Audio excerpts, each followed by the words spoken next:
ഡൽഹി പ്രചാരണത്തിന് മണിക്കൂറുകൾ മാത്രം ശേഷിക്കെ പുരോഹിതർക്കുള്ള ഓണറേറിയം ചർച്ചയാക്കി ആം ആദ്മി പാർട്ടി. ക്ഷേത്രങ്ങളിലെ മുഴുവൻ പൂജാരിമാർക്കും ഗുരുദ്വാരകളിലെ ഗ്രന്ഥകമാർക്കും മാസം 18,000 രൂപ വീതം നൽകുന്ന പ്രഖ്യാപനമാണ് വ്യാപകമായി പ്രചരിക്കുന്നത്.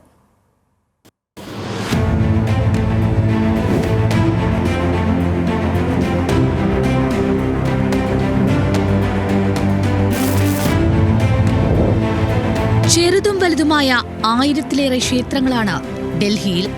അവയിലായി 6000-ഓളം പൂജാരിമാർ, അവരുടെ കുടുംബാംഗങ്ങൾ കൂടി ചേർന്ന് 30,000 പേർ. പക്ഷേ ഈ 30,000 പേരുടെ വോട്ടല്ല ഇവർക്ക് മാസം 18,000 രൂപ വീതം കൊടുക്കുന്നതിലൂടെ അരവിന്ദ് കെജ്രിവാൾ ലക്ഷ്യമിടുന്നത്.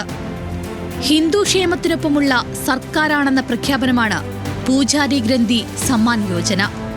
തെരഞ്ഞെടുപ്പിന്റെ അവസാന ലാപ്പിലേക്ക് കേജ്രിവാൾ കരുതിവെച്ച സുദർശന ചക്രമെന്നാണ് വിശേഷിപ്പിക്കുന്നത്. ഒപ്പം സിഖ് ഗുരുദ്വാരകളിലെ ഗ്രന്ഥിമാർക്കും ഇതേ തുക വാഗ്ദാനം ചെയ്യുന്നു.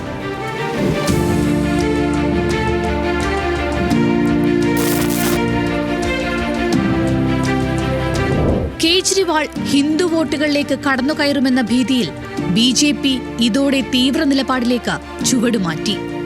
രാമന് മന്ദിരമുണ്ടാക്കിയവർ ഡൽഹി ഭരിക്കുമെന്നാണ് മുദ്രാവാക്യം. ഡൽഹിയിൽ നിന്ന് മാസത്തിലൊരിക്കലെങ്കിലും അയോധ്യയിൽ പോകുന്നവർ നിരവധിയുണ്ട്. രാമഭക്തരെയാണ് BJP ലക്ഷ്യമിടുന്നത്. യമുനയിലെ മാലിന്യമൊക്കെ വാക്കേറ്റത്തിന് കാരണമായെങ്കിലും താഴെത്തട്ടിലെ വോട്ട് പൂജാരി ദക്ഷിണയിലും രാം മന്ദിറിലും മറിയണമെന്നാണ് ഇരുകൂട്ടരും ആഗ്രഹിക്കുന്നത്.